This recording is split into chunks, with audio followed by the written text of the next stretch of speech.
kau manusia paling cerdas di bumi dan luar angkasa, tapi di hadapan babi dan kera. Di hadapan babi dia cerdas kawan dengan kera. Ya, nah kalau di hadapan orang Kristen dia itulah manusia paling tolol semuka bumi.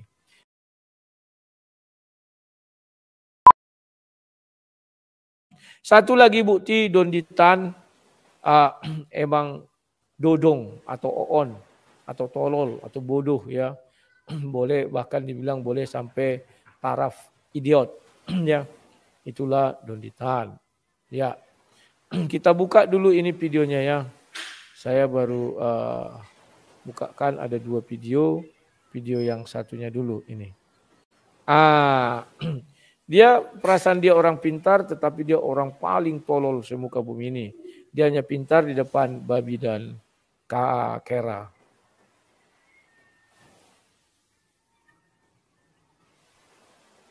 Iya. Ya. Lu kalau di jalan di Muhammad kasihilah musuhmu. Iya. Ya. Lu kalau di jalan dirampok, gimana caranya ngasih perampok itu? Kalau ketemu perampok? Lu di jalan ditodong, diminta duit. Gimana caranya lu mengasihi penodong itu gitu? Kasih semua dompetnya. Ini kalau perlu handphone ambil. Laporin polisi. Ini kalau perlu nih kartu ATM atau apa segala macam. Lu lapor polisi gak? Lapor polisi. Kenapa lapor polisi? Karena lu berbuat salah. Nah, karena lu minta keadilan kan? Iya. Lu terima nggak diambil semua barangnya sama perampok itu? Nggak terima kan? Iya. Berarti gimana? Lu lapor polisi, lu minta keadilan kan? Berarti lu mengasihi perampok lu nggak? Kalau mengasihi itu apa sih? Kira-kira gimana sih mengasihi? Kalau lu mengasihi ibu lu gimana? Kalau perlu kita kasih makan, ya kan? Sakit kita rawat. Sekarang kalau udah jadi mengasihi musuhmu gimana caranya gue tanya? Nah, saya juga bingung. Berarti lu selama ini jadi Kristen bingung dong. Kasihilah musuhmu. Awas. Iya. Ya.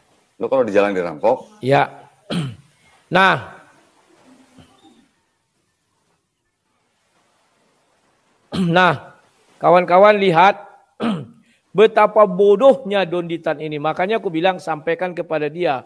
Kata Tang Debater, kau manusia paling cerdas di bumi dan luar angkasa. Tapi di hadapan babi dan kera. Di hadapan babi dia cerdas kawan dengan kera. Ya. Nah, kalau di hadapan orang Kristen dia itulah manusia paling tolol semuka bumi. Dia bertanya, kasihilah musuhmu. Kalau kau sedang dirampok atau dibegal atau apa ya. Rampok artinya itu menggunakan sebuah senjata. Dia mengambil uang harta benda kita dengan kekerasan. Kalimat di situ adalah kekerasan kata kuncinya. Tidak ada kekerasan itu, dek sini aku rampok kau. Gak ada gitu kawan. Tapi dia membuat sebuah ancaman berupa benda atau alat. Menggunakan alat, menggunakan benda, menggunakan tenaga. Lah kuncinya udah tadi. Nah, misalnya dia bawa parang, kita dicegat di tengah jalan, ditempelkanlah parang di sini. Saya merampok. Bagaimana cara kita mengasihi? Datanglah si tolol Donditan. Dia bilang lapor ke polisi. Menurut kalian dia ini bodoh atau tolol atau bagaimana? Bodoh sekali, tolol. Orang udah ditempelkan parang, udah. Mau lari dia ke kantor polisi ya matilah. Memang gak ada otaknya. Kita lagi dirampok nih, ya kan? Dirampok di tengah jalan, ditempelkan parang. Lapor polisi kan? Bagaimana mau lapor polisi? Kantor polisi jauh. Paham ya? Nah, ajaran Kristen mengatakan kasihilah musuhmu. Ya kasih aja. Kau punya dompet, kasih. Daripada nyawamu melayang. Oke lah bang. Jangan sentuh saya, jangan apa-apakan saya. Karena ajaran kami kasihilah musuhmu. Ambillah dompetku ini. Ambil motorku ini. Ambil mobilku ini. Kasihkan aja. Mobil, motor semua bisa dicari. Tapi nyawa nggak bisa dicari. Tapi oleh ketololan Donditan dia bilang lapor polisi. Pakai apa dia mau lapor ke polisi? Cobalah kau lagi dirampok ini. Ditempelkanlah pistol sini. Lapor polisi. Tunggu dulu bang, aku lapor polisi dulu ya. Bisa gak gitu? Memang tolol itu tak bertepi. Donditan, kau manusia pintar di depan babi dan kera. Ya, Kalau kau mau cerdas, Donditan, ikutlah atau tanyalah kepada saya sebagai orang Kristen. Makanya aku ajak kau debat, kau nggak berani. Coba kau tanya, jikalau kau di jalan, kau ditodong, gini, diterampok. Bagaimana kau cara berbuat kebaikan, mengasihi musuhmu? Ya gampang saja. Bang, ambillah semua hartaku, tapi izinkan aku mendoakanmu. Bisa kita bilang gitu. Ya. Nah, ambil dompet semua, ambil. Cara yang terbaik untuk mengasihi musuh, doakan dia. Kan dia bilang, kasihilah musuhmu, doakan dan berkatilah dia. Kasih aja berkati, ini dompetku bang. Oh tapi di dalam dompet itu kawan, tidak akan pernah uangmu lebih dari 5 juta. Karena tebal kali. Oh ATM bagaimana? ATM kan tidak tahu dia pinnya. Kasihkan aja. Ini dompet saya bang. Maka dari itu pintarlah kalian pisahkan ATM di satu lagi kantong-kantong atau apalah. Kalau saya gitu kan. Misalnya dirampok, kasihkan aja dompet ini. Dia nggak akan cari yang lain karena dia buru-buru. Ini bang dompet. Abang mau motor, ini motor. Daripada nyawamu dikonyol, kau lari mau ke kantor polisi sesuai saran si Donditan tolol ini bego ini. Bagaimana kau melari ke kantor polisi orang kau lagi dirampok? Memang bolehlah tolol Donditan, sisakanlah sama kami oten-oten ini. Jangan uclim borong semua ketololan. Sedikit aja sisakan biar kelihatan kami tolol dikit gitu loh. Ya. Kalau kami membahas kitab suci kalian marah. Bisa ku bahas itu. Zuma bilang apa? Orang muslim tidak punya musuh katanya. Orang Kristen punya musuh maka disuruh mengasihi. Hei, banyak ayat di Al-Quran apa katanya? Kafir, bunuhlah. Banyak, tapi kita tidak mau menafsir seperti itu. Memang tidak di musuhmu, ada musuh. Musuh Allah, ada musuh Allah. Dia berhadapan dengan orang Islam yang mengaku Kristen. Kan tidak nampak wajah. Itulah bilang, kasihlah musuhmu. Berarti kalian harus mengasihi iblis. Tataran firman itu kasihi musuh, itu tataran sesama manusia. Tidak pernah kita diajari kasih musuhmu, musuh kita iblis. Iblislah kita kasih. On. Tapi mereka ini kawan bangga dengan ketololan. Makanya sampai kapanpun negara yang mayoritas seperti orang ini tidak akan berkembang dan tidak akan maju. Negara Arab bisa maju, bukan maju dia banyak uang. Bisa dia dibeli entah apa-apa bisa dibelinya. Ya. Tapi keledainya tetap ada manusia mereka kan paling dungu. Diciptakannya kota kayak Dubai. Tidak diantisipasinya banjir. Itulah bukti kedunguan. Coba lihat China. Wow, hebat kali pembangunannya. Amerika, Jepang. Mereka hebat. Yang membangun siapa? Kafir-kafir inilah. Yang kalau mereka sampai kapanpun tetap dungu. Negara Arab itu ya. Nah, maka dari itu kawan. Biarlah kita yang menjelaskan Injil kita kepada mereka. Nah, bagaimana cara mengasihi? Kan dia dibilang kasih musuh. Doakan. Sudah diajari itu cara mengasihi tercepat. Datang rampok. Ayo serahkan seluruh hartamu. Aku kasih bang. Bilang aja kasih. Ini dompetku nah. Ini kunci motor. Kau mau motor ya. Tapi izinkan aku mendoakanmu. Selesai kawan. Aku pikir pun dia akan berpikir itu. Karena ada di ajaran kami kasihlah musuhmu bang. Boleh ya bang aku doakan kau. Terserah kau yang penting harta sudah kuambil kan ya. Kau doakan dia percaya di otaknya itu akan terngiang-ngiang terus. Ya. Nah sekarang kita buka lagi ketololan Donditan yang berikutnya. Seru kawan. Ya. Memang bodoh itu tak bertepi. Tapi jangan diborong semua dong. Sisakan sedikit sama oten-oten ini ya. Kalau ini dia dengan siapa ini? Oh bukan mualaf Prince. Iya mualaf Prince si Andre. Itu ya. Jadi gini kok, gimana? Kalau menurut kau Dondi, ya kan, poligami yang ada di Bible itu gimana kok? Ini Andre ini yang ngomong. Anda tunggal. Andre tunggal ngomong. Poligami kata di Bible nggak boleh gitu. Sebenarnya gini ya. Gua lurusin dulu. Sebenarnya yang namanya satu cowok banyak istri itu namanya bukan poligami sebenarnya. Oh maksudnya gimana? Ya, poligami itu satu cowok atau cewek punya suami atau punya istri banyak, itu namanya poligami. Tapi kalau hanya satu cowok punya istri banyak, itu namanya poligami. Kalau satu cewek punya banyak suami, itu namanya poliandri. Nah, itu bedanya. Ya tahu itu. Nah, cuman memang di masyarakat kita mungkin sudah terbiasa dengar kalau poligami itu konotasinya langsung satu cowok banyak istri. Nah, itu sebenarnya istilahnya kurang tepat. Yang benar adalah poligini gitu. Ya. Ini serius kan? Serius, ini serius ya. Oh, dari tadi lu udah bercanda. Ini serius. Karena gue nggak tahu beneran serius. Nah, ini tambahan lah, informasi aja lah.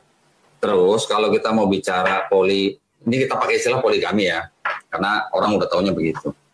Kalau kita mau bicara poligami dalam Bible, sebenarnya kalau Andre bilang katanya nggak boleh poligami, berarti dia kurang baca Bible-nya. Dilarang di Bible. Memang benar dilarang. Benar di Bible dilarang memang.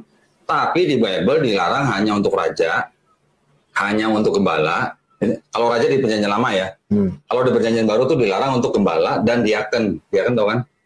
Diaken tuh istilah Protestan. Kalau di Katolik mungkin apa ya? Dulu kan Katolik kan? Iya. Kalau di diaken itu di Protestan tuh disebutnya apa ya? Pekerja lah.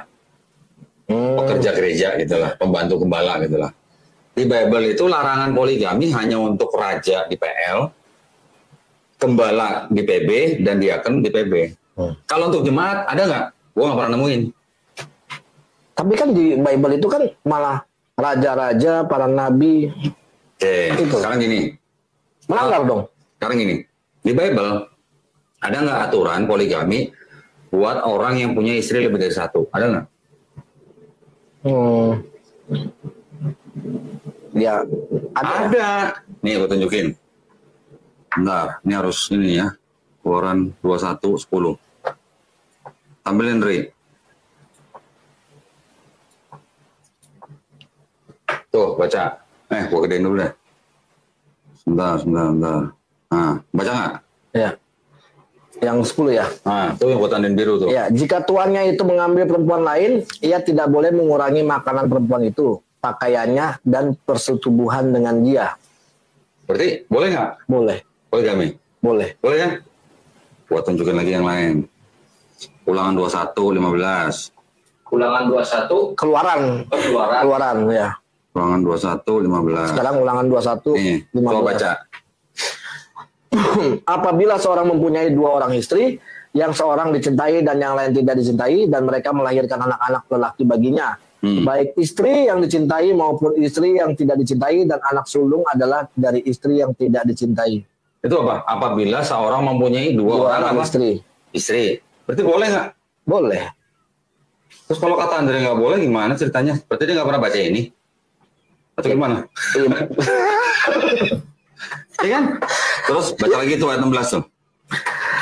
Maka pada waktu ia membagi warisan harta kepunyaannya kepada anak-anaknya, tidaklah boleh ia memberikan bagian anak sulung kepada anak dan dari istri yang tidak dicintai, yang adalah anak sulung. Nah, 17 tuh. Tetapi ia harus mengakui anak yang sulung, anak dari istri yang tidak dicintai itu, dengan memberikan kepadanya 2 bagian dari segala kepunyaannya, sebab dialah kegagahannya. Yang pertama-tama dialah yang empunya hak kesulungan.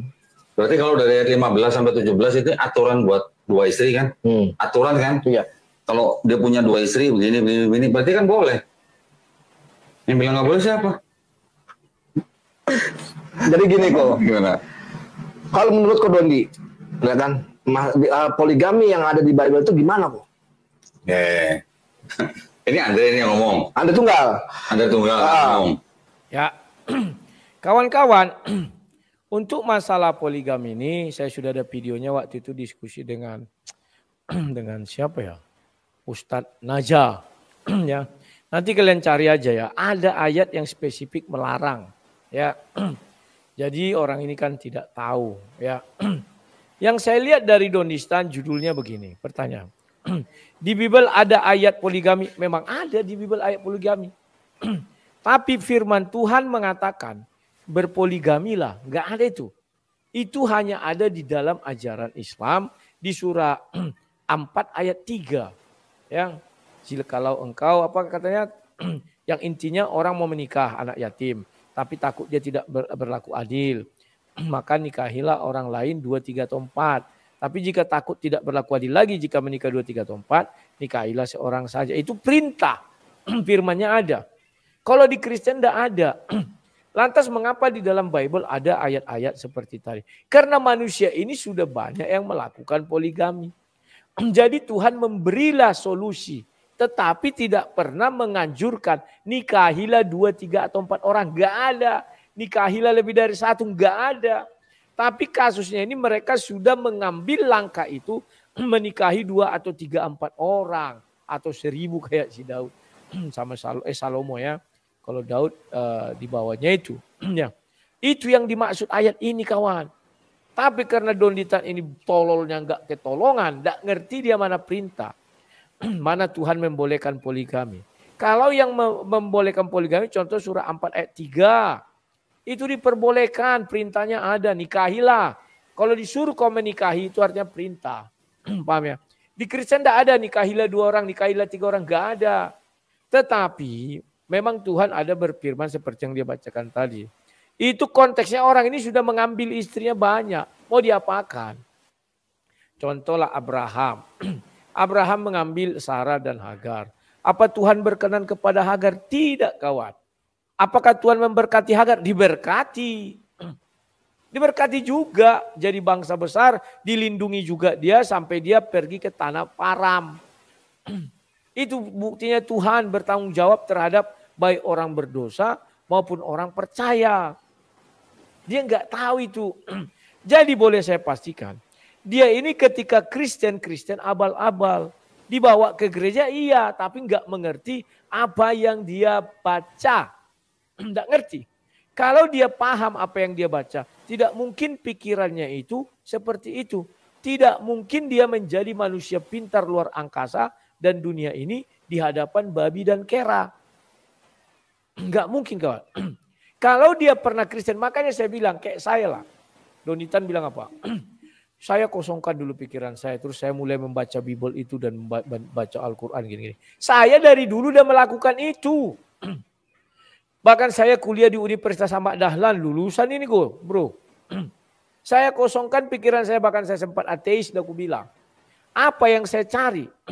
Saya mencari kebenaran di dalam Al-Quran dan kesalahan di dalam Bible. Sampai hari ini tak saya temukan. Entahlah nanti. Paham ya? Nah, bagaimana Donditan begitu gampang mengatakan biar seolah-olah lama 7 tahun. Saya tidak percaya itu alasan dia meninggalkan. Pasti ada yang lain. Biasanya kalau enggak perempuan katanya dia udah nikah lagi ya. Saya enggak tahu. Dengan orang Padang katanya Sumbar atau gimana saya enggak tahu ya. Ada yang buat di TikTok itu istrinya diceraikannya karena enggak mau ikut dia katanya. Itu kan gampang-gampangnya aja itu kawan. Ya. Makanya kawan-kawan. Dari cara dia bicara. Dia itu hanya cerdas di hadapan babi dan kera. Di hadapan sang debater dia manusia paling tolol. Ya.